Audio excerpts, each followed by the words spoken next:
let me know.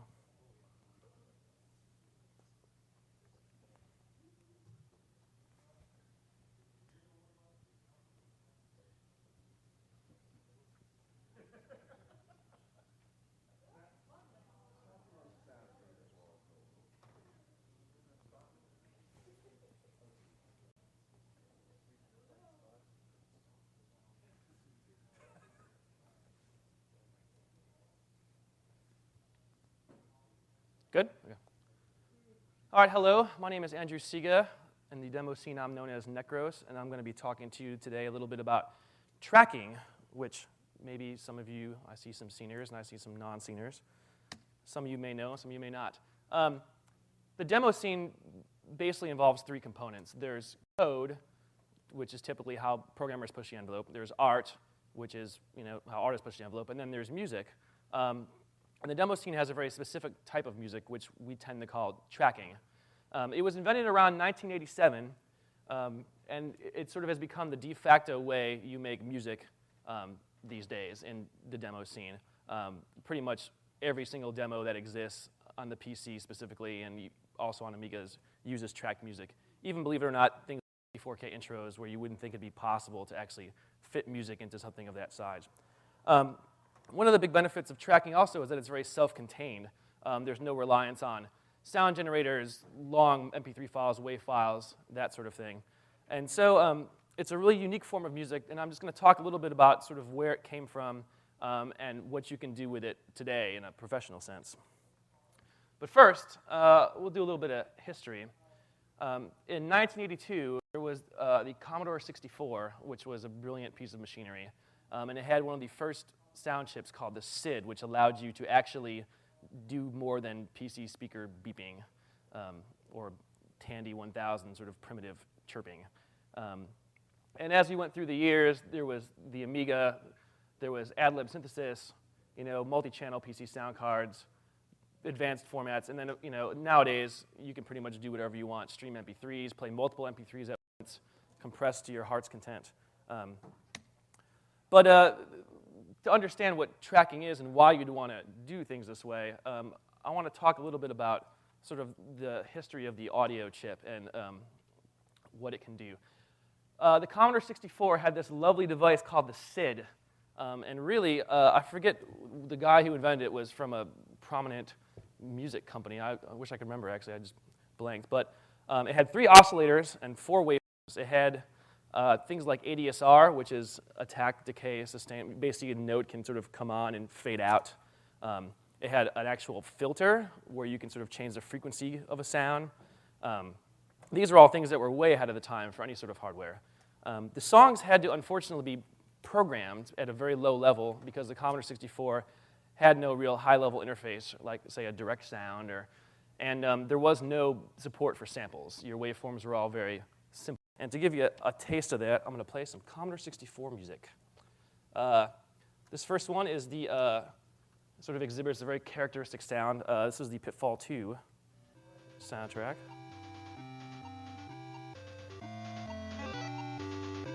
Very exciting. You can just make that go mono, by the way, if it's not coming out of both sides. This one is Rob Hubbard's Dragon's Lair 2.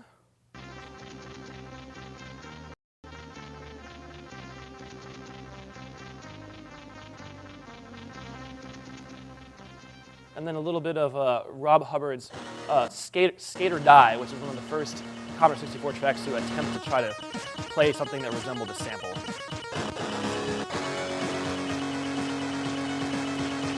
Very old school indeed.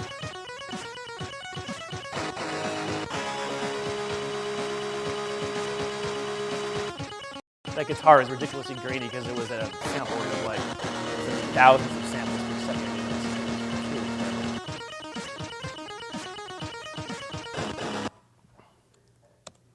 And so it had limited realism. The waveforms were stock. It had a sort of a beep and a different beep. It had a noise oscillator, which could basically go, that's about it. And there was barely enough CPU to play back anything, much less a sample. As you heard, Skate or Die tried it at a really low rate. It sounds kind of like a guitar. People were, ooh. Then came this beautiful beast, the Amiga 1000. The Amiga 1000 had something very special. It had an audio chip which could play back samples in hardware. At the time, in 1985, this was unheard of. And it had, the hardware supported 4 playback channels, 8-bit samples, approximately 29 kilohertz. There was some weird issues with vertical sync and such, which affected the sample rate. But in general, it sounded great. And so this was also at the time where the demo scene was approaching sort of, as maybe you saw in Phoenix's talk, approaching some level of maturity. And people saw this audio hardware and said, hey, we need to really make some music on this. Thus, the first ever tracker. Carson Obarski, 1987, created something called Sound Tracker. It was also the first to use something called the mod format, which was basically note, sample, some effects that you could do sort of per channel. And it looked like that, and it had very simple editing capabilities. And it was sort of the first tool that you could actually use the Amiga to its full potential. And so people, all of a sudden, the demo scene embraced this, and we have some really interesting music coming out. As you will compare to the Commodore 64 stuff, here's some Amiga jams.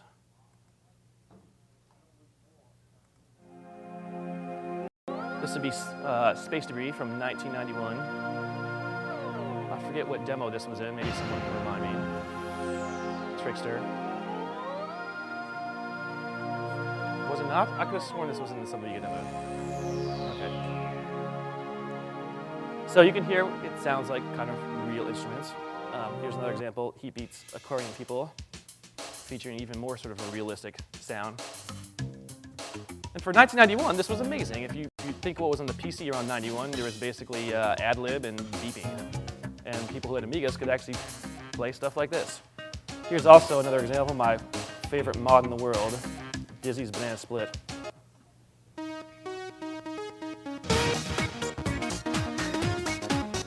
Which really sounds pretty awesome considering it is only literally 4 channels.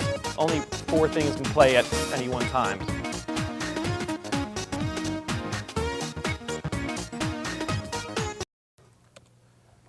So, I guess I'll speak a little bit about what a tracker actually is. A tracker basically just means putting sounds into tracks. So the tracker is the editor. It's a very efficient sort of way to use the hardware of, say, something like an Amiga, which has a hardware sample playback. You just typed in notes, and it'd say C, A flat, and the octave number. Had a very low memory overhead, and for demo, it was perfect because the average file size of these songs was on the order of, hundreds of K. In the early days, perhaps 50 to 100K. Later on, perhaps 500K to a meg. But really efficient, didn't affect download sizes of productions. And so people really latched onto it. There are many flavors. As I showed you, the Ultimate Sound Tracker was the first, but soon came the clones, Pro Tracker, Fast Tracker, Octamed, 669, Composer, Scream Tracker, et cetera, et cetera, et cetera. What? Yeah, all sorts of good stuff. But they all basically operate the same way. You had samples, which were the sound files that got played. There were the channels, which mapped directly to the hardware and played samples. There was effects, which I'll talk a little bit more later, but they are basically per channel things you could do to change the sound, usually change the volume of a sound, pitch bend something, offset into a sample, and do various things. And then there was the pattern, which is basically how you organize the song as a whole. Unfortunately, the editors pretty much still look like this. This was Pro Tracker 3, 1992. And what you can kind of see here is 4 tracks. We have note row. This is sort of all compressed, but you had, these are essentially effects data where it'd be an effects number and then a value. Again, I don't know why they love hexadecimal so much, perhaps because hexadecimal fits into 2 characters and avoids that nasty 3-character problem with numbers over 100. But musicians ate it up, perhaps because in these days, musicians, or pretty much anybody involved in the demo scene, had to have some sort of programming knowledge. Otherwise, you just couldn't get these productions done. And so, really, it's simpler than it looks. If you break down what you saw right there as the sort of combinations of rows, you can take 1 row at a time and look at it, and it's just the row number, the note, which is in that case the C-4. C is the note, 4 is the octave. You also have the sample number, say 12. Samples are just a linear list. And then you have an effect. In this case, OA is the effect, which in this case would be, say, a volume slide. And then 4 is the parameter, which if I remember correctly in the olden days, that would be like volume slide down by an amount of 4. And then basically to play back, the thing just went tick, tick, tick, tick, tick, tick, tick, processed each row, and there was your music. It's pretty awesome. You had lots of effects. You could set volumes. You could slide up and down, sample offset, pattern break, and this one little interesting thing called arpeggiate, which I'll spend a moment talking about because arpeggiate is to play a chord really fast. So if you wanted to say have C, do, do, do, arpeggiate would be this really freaking fast, and it gave a very characteristic sound. And unfortunately, or fortunately, depending on your point of view, it spawned what we now know as the chiptune. And the chiptune was an evil beast that loved to arpeggiate and had a very characteristic video gamey sound. Here's some chiptunes. What you're hearing in the background, that sort of like bleepy, blipping song is, arpeggiation, where you play a lot of notes really fast. It sounded like a chord. And also allowed you to sort of use your limited number of channels to get a fuller sound without having the memory of actually having actual chord samples. Here's another chiptune. Notice they all kind of sound the same after a while. No offense to any of the Game Boy people in the house. It's almost like you could have a genre of chip music. Well, it's already been covered. Little girl from Ipanema. So, cute stuff. But we don't want to stay in the past. Luckily, people can actually do more realistic sounding stuff, even in 4 channels like the Amiga. For example, here's a little track from Dizzy, using real guitar samples. Still a tiny mod. This is like a 200, 300K mod. 8-bit samples, low sample rate. Pretty good. And then a dude named Yogi Little Ante with this little jam, featuring actual guitar strumming, harmonics, flutes. What? Yeah, classic. And for the time, people were amazed you could actually have this kind of music come out of a relatively early Amiga.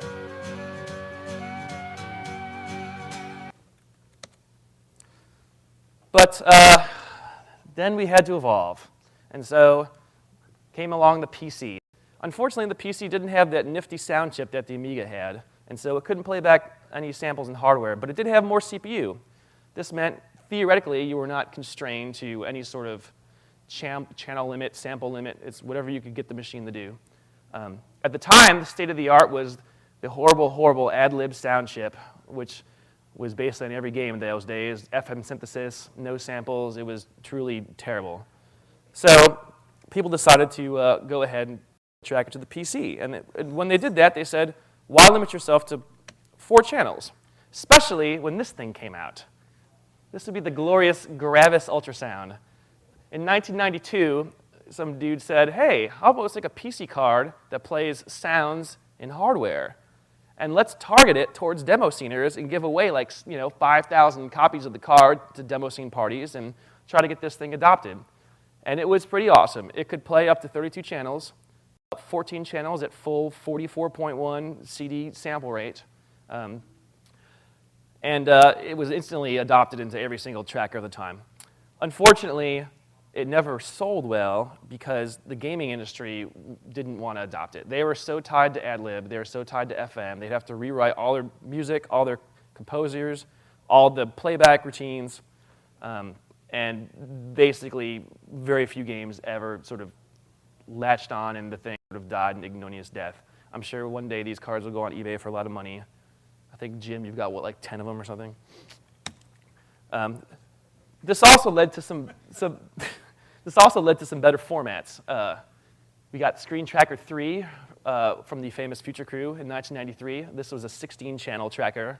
Fast Tracker 2, similar kind of a program with actual 16-bit samples and mouse support. This is before the Windows days, really. And then later on, we get things, more modern things like Impulse Tracker, which supported 64 channels. virtual channels where you could actually cram multiple overlapping notes into a single channel, all just limited by how powerful your CPU was. And so with the PC came PC scene music. And also, you saw some games actually start to use the tracker format for the first time. And I'm going to play you some PC examples. I had to listen to a wave, but this would be a Purple Motion track from 1993. S3M, this would be, I think, 14 channel.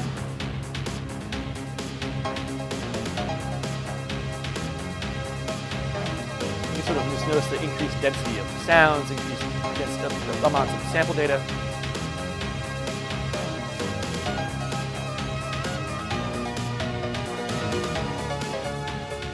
And now I'll play a track from the 1994 video game from Origin, Crusader No Regret, which I did some of the soundtrack for. And this was one of the first games that supported 8-channel mods.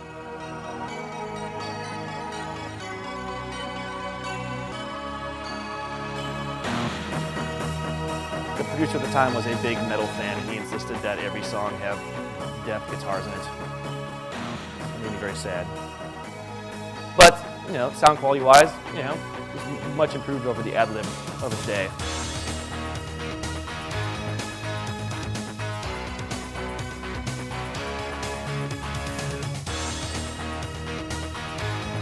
Skip ahead. Here's a S3M by Basshead from '95, featuring even more sort of modern sound.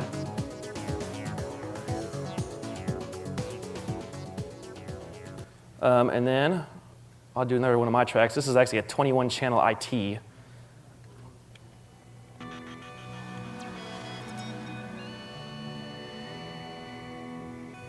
We're still only getting one side? All right, well. Oh, well. Just crank it up then. And pan it mono.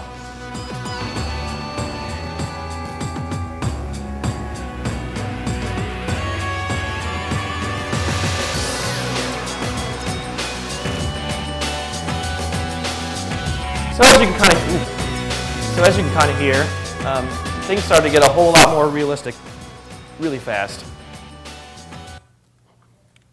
There are other games that used mods as well. Star Control 2 back in '92. Malcolm of KLF did a whole bunch of mods for that. Those were 4-channel, I believe, or were they 6-channel? 4. Unreal Tournament used mods, quite a few from different people. Unfortunately, all good things must come to an end. The CD-ROM appeared. People decided, oh, we can just stream Redbook. That'll do it. This thing named DirectX came along. Oh, we can mix in software. You don't have to deal with sound card, from sound card APIs. And then this little format called the MP3, which unfortunately negated a lot of the size advantage of the track files. You know, a 500K mod versus an average minute per meg MP3 all of a sudden isn't so impressive. So here we are 15 years later. This would be Cubase SX. People enter, as you can see down here, this is a piano roll style interface, which is what most modern music composition programs use. You can actually manipulate samples directly, complicated mixing doodads, a professional like sort of jog shuttle. And you can ask yourself, well, why do people still would ever want to care about tracking? Well, as it turns out, there are some interesting things you can do in a tracker that you can't do in a program like this. And sort of the whole point of this talk is I'm going to show you a little bit in sort of a live demonstration. Tracker files do have advantages. They're not just for the demo scene. They're tiny files. They play samples. They can sound realistic. They're multi-channel. And basically, you enter data in sort of a step-sequenced form, where basically every row is sort of a slice of time, and you enter notes, and they sort of play sequentially. And they're still being used to this day on a lot of systems, such as like the Game Boy Advance, where you have limited hardware, and it's just sort of a perfect format to take advantage of. There's also sort of tracking's mutant little children. Modplug, Renoise, I think Andy showed a Renoise screenshot in his presentation. Revisit, which is basically impulse tracker as a virtual instrument you can sort of drop into Cubase, as weird as that sounds. And then my favorite, which is Buzz, which is what I'm actually going to sort of show you. Buzz is a weird, weird beast. It sort of combines tracker-style composition methods with hierarchical effects, VSTs, 24-bit audio, and sort of a real professional sort of sounding package, or at least as professional as someone who's not a major software corporation is going to get. And so I'm now going to attempt in mono, I guess, from the left side, load Buzz, and do some tracking. Let's see if this works.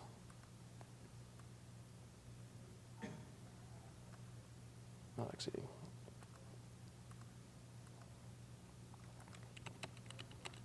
Okay. What I'm going to do is start with a very simple example, which should look very familiar. This is a one-channel tracker, exactly the same as trackers back in the day. It has rows, columns, notes go on the left, WAV file numbers, effects, all the old school goodness. And it can also be multi-channel. You just add channels. It has samples. Let's see if I play some samples. Some sort of bass. This is a very sort of simple set.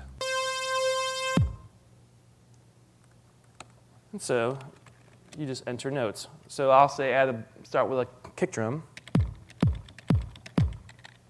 Notes are entered downwards, which may seem weird at first until you realize that everything sort of plays downward. So what you're seeing is this sort of line. As the line's tracking, that's the rows it's sort of scanning, and it's playing whatever note is on this line. So this is basically saying every 4 ticks, play a bass kick on track 0. So this is kind of boring. I'll add a clap. Simple enough. I'll add a hi-hat. So pretty cool, not exactly rocket science. But what we can also do is sort of add, for example, this channel is volume. We can say change the volume of the hi-hat. Instead of having this monotone hi-hat, we can change the volume dynamically. As you can now hear, it sort of modulates. You got to open a hi-hat, add a little open a hi-hat.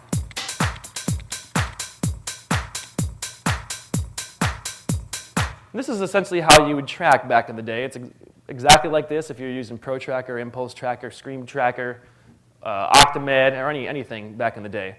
Unfortunately, that's pretty much all you could do. And in the demo scene, you would basically make, basically a very long version of this with lots of samples and however many tracks you could do, and that would be it. But Buzz is a little more interesting because, as you'll see when I go to this screen, here's my tracker. And it's sort of just one instance of multiple things I can have going on. This box right here in the center represents the master output. So when I sort of connect the tracker to it, this indicates that the signal flows from this M track, which is a tracker called Matilda tracker, to the master. And then I have in my order list, this is my sort of channel, the channel that's sort of assigned to M track. So as it sort of plays, this scan line sort of, I'll turn the looping off for a second and just make some more. This is my song, and as it's going down, it's basically just playing this pattern, this 0, 0 that you see is basically pattern 0 of M track. And so it's just playing it over and over again. Let's say you wanted to have another pattern, sort of a breakdown of some sort. You would just simply go and stick it here. When it gets to the 1, something different will happen.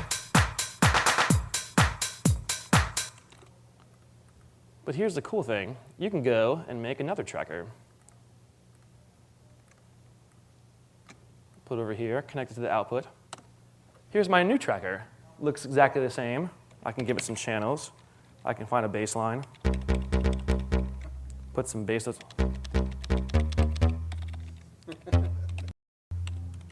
Add my bass line.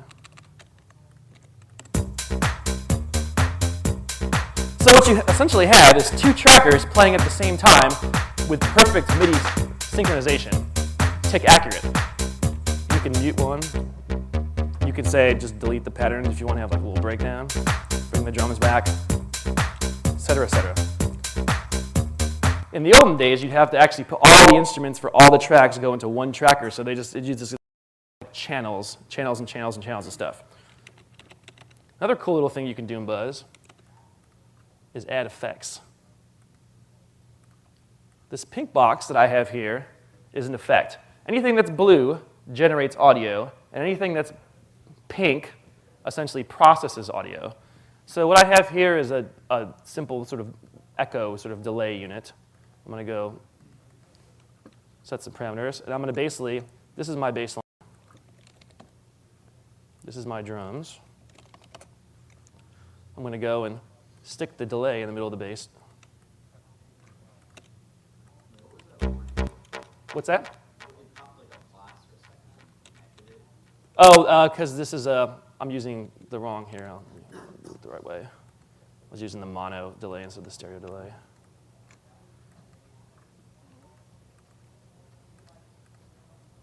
And now we'll have change some parameters. So what you essentially have here is a tracker that's being routed through effects.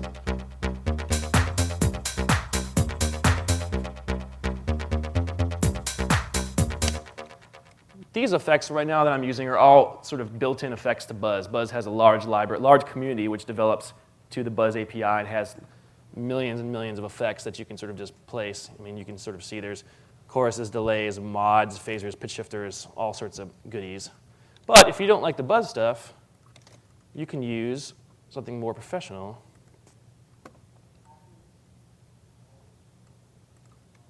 You can use what's called a VST. VST is essentially a plugin API that's used by sort of modern audio plugins in sort of the high-dollar, real sort of music industry to do effects and virtual instruments and things like that.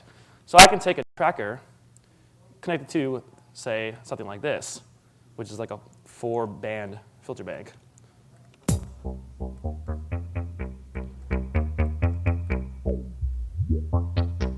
Maybe automate it.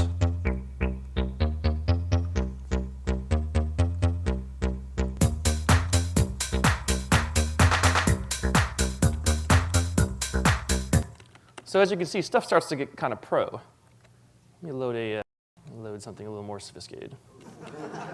Oh wait, it's going to get way worse than this. So here's a song. This is, as you can see, this is essentially 8 tracks, and it's pretty long. Since everything scrolls down, you can see it kind of goes down. There's pages and pages and pages and pages of stuff.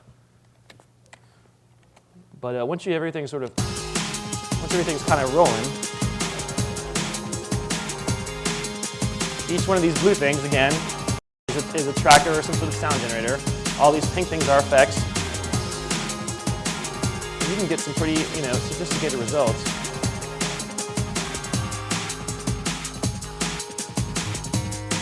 And like I said, in the traditional sequencer, modifying a song can be a real pain in the ass. But here, let's say I wanted to, just do large-scale cut and paste operations. I can just go and grab stuff and paste it around, and I actually want it instead of like this, whatever this is, I wanted it to be something different. I can use some different pattern. So it's something different.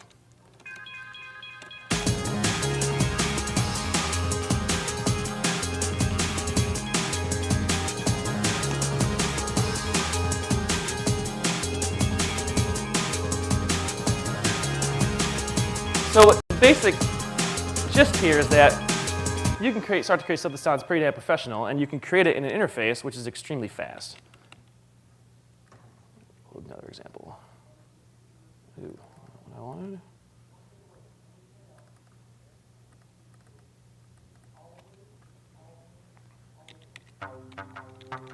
So here's another example. You can also do crazy things like this. As you see kind of what's going on here, there's effects which are going into other effects and then kind of coming back together and being piped into other effects. And you can create very interesting sort of signal routing chains. The one thing you can't do is make them recursive, unfortunately, because that would probably cause more problems than solve as everything would feedback and be filled with madness. Raw drums.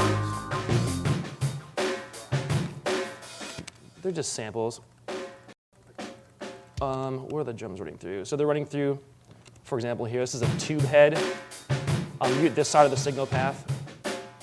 This is like a drive, for example.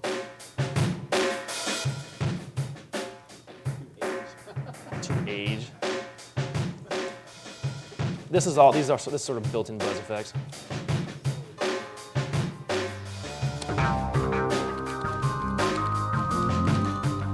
So pretty full stuff. This is only using 6 tracks. And the interesting thing is if I go, this is a 3 gig laptop, but this is using a whopping 3% CPU. So, very surprised. I mean, I guess people are doing very similar things. I'm surprised no one's actually run Buzz in like a 64K intro because you could do some real interesting things. I'll show you something else that's even stranger. So I can go, as I said, VST professional effects. There's also VST instruments. So here's one called FM7, which looks very much like the Yamaha DX7. And it can make lots of, get a little more gain. And you can sequence it basically like a tracker. I'm gonna throw a compressor on here. It's only got so much volume.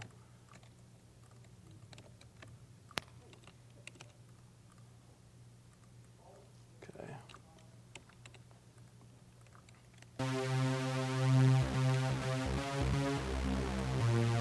Look, it's our mega demo. So as you see, I've entered the note data in a tracker-style form, but the actual instrument is the software synthesizer. So I can change to a different patch.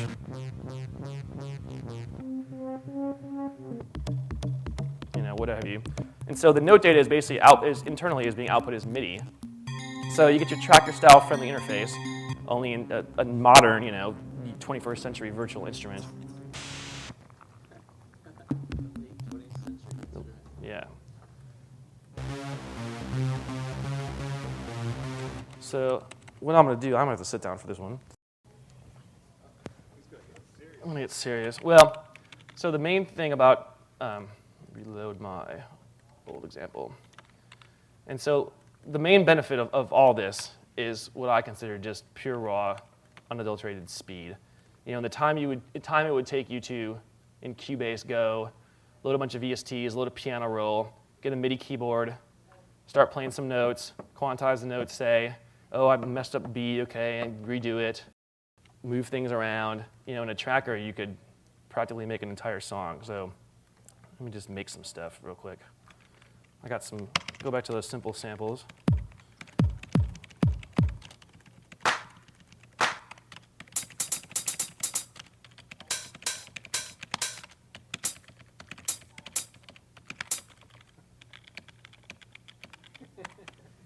There's the drums. Where's our little bass? Make another tracker. Get our little cheesy bass line. I guess we'll make it in C.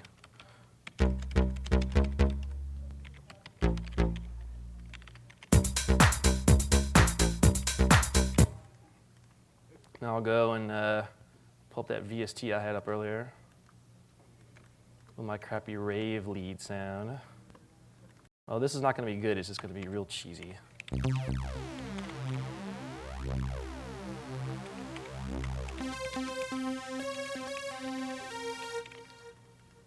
I'll happily let you use this in your 1982 style Commodore 64 demo, free of charge if you want to when this is done.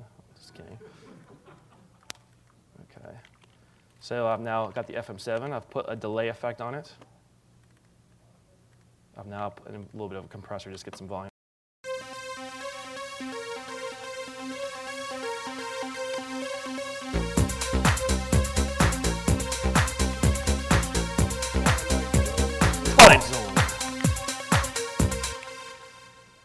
You're like, okay, and then add a pad of some sort, perhaps.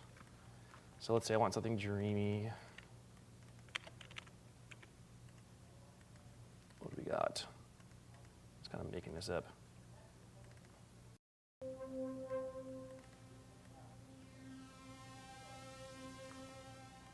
That'll work.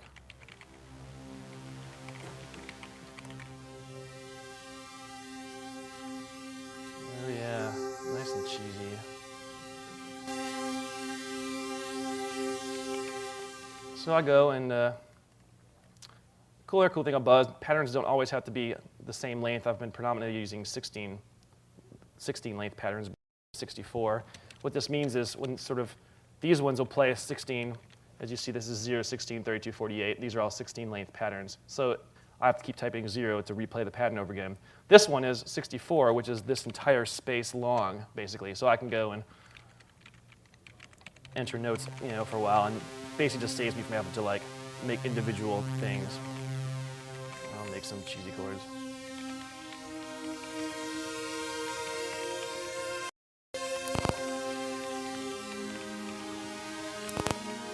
Oh, that clicking is not gonna work.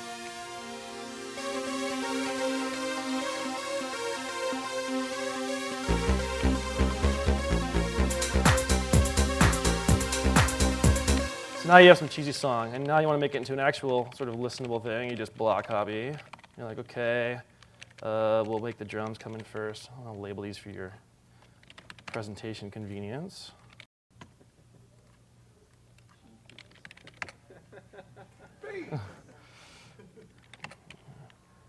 So drums first, then you can bring in the bass. Then you'll have some sort of a breakdown where you'll bring in the crappy lead. Maybe you'll bring in the pad at the same time. I'm not even listening to this because I can sort of, it's all sort of visually, you can see it laid out in front of you. And then we need the crappy drum sort of fill before we bring back crappy sounds. So we'll go and do my, we'll go and change the volume just to have it not sound that terribly crappy. And look, we got a song.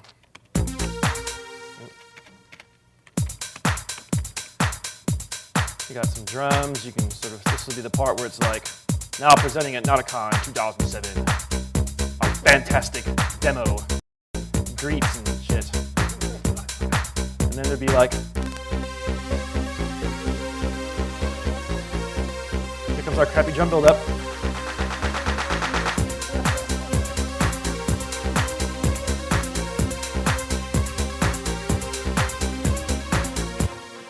Yeah. Truly terrible. But in general, it's a really amazing sort of way to sort of enter music. And a little short on time. At this point, I guess I'm just going to sort of open it up to any questions that anybody has. What is the status of Buzz? Buzz. So the dude lost the source code in a hard drive crash. It was the guy, Oskari Tamlin. He was in a demo group called Jascola. And yeah, he lost the source code. There's still a large library, a large amount of people making machines for it, of which there are in the hundreds. Machines, synthesizers, effects that sort of plug into this architecture. And people have also gotten it to support VSTs and things. And so development continues, even though the original app is pretty much not going to change. There are many clones being developed, some better than others. I believe there's actually a semi-officially sanctioned one, which is people are trying to basically recreate Buzz so that development can continue. But I mean, I've used it on real albums that have been released like for 5 years now, and it works, and you can make stuff that's sort of every bit as professional as anything else out there, especially the legions of people that use Fruity Loops or use Reason or use sort of more, I don't want to say non-professional, but more lower feature set tools. And so I hope that maybe someday that someone will clone it and can expand on it, and because for me, just the benefit of the tracker interface combined with modern sounding hardware and effects cannot be beat, especially since you can make a tune in about a minute and a half. Questions, anybody else? Yes, Jim. Source code's lost, so you can't modify it. But if it was the source code, you could modify it. What would you like to see buzz change? I mean, what would you like to see added to buzz? Pretty flexible as is. It's pretty. It's definitely very usable as is. You could argue that certain things like renoise have much more of a sort of a pretty GUI and have more actual sample level editing abilities. But at that point, they basically are turning into Pro Tools or Cubase, and it sort of lose the charm of what it is, which is a glorified meta tracker, if you will, a tracker of trackers. Again, I've often when I first heard the lost source code, I was actually kind of almost gonna try to write one myself, but I realized that'd be pretty foolish. The actual application itself is not that complicated. It's the plugins that are complicated, and people have written a lot of great stuff for the architectures of standard sort of DLL API that people can write to. So, anything else? Can it automate those VSTs? Yes, I'll show you that real quick. I was meaning to do that. Where's my crappy lead? So let's say I want to go and I'll put a VST on this. What do I got? It's my laptop, so I'm not always entirely sure of what's on here. Make life easy. Here's a filter. Looks kind of like that. And I'm just going to go and make a pattern for the filter, because why track instruments when you could track effects? So now I'm tracking the filter. I'm going to go and just randomly change it between different presets, basically. And so now it kind of sounds like this.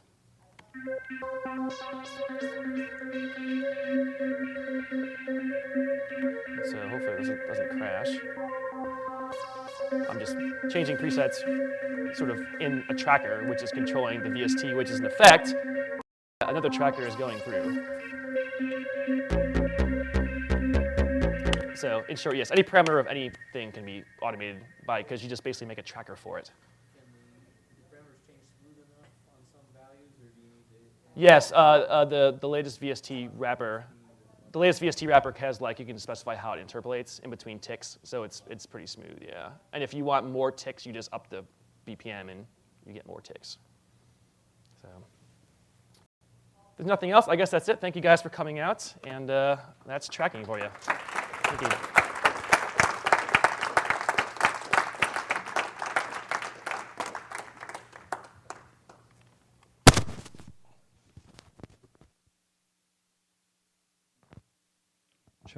Check. And also, just a reminder to everybody, we do have all the DVDs from the conference available outside, so if you're interested, come and see me. Thank you.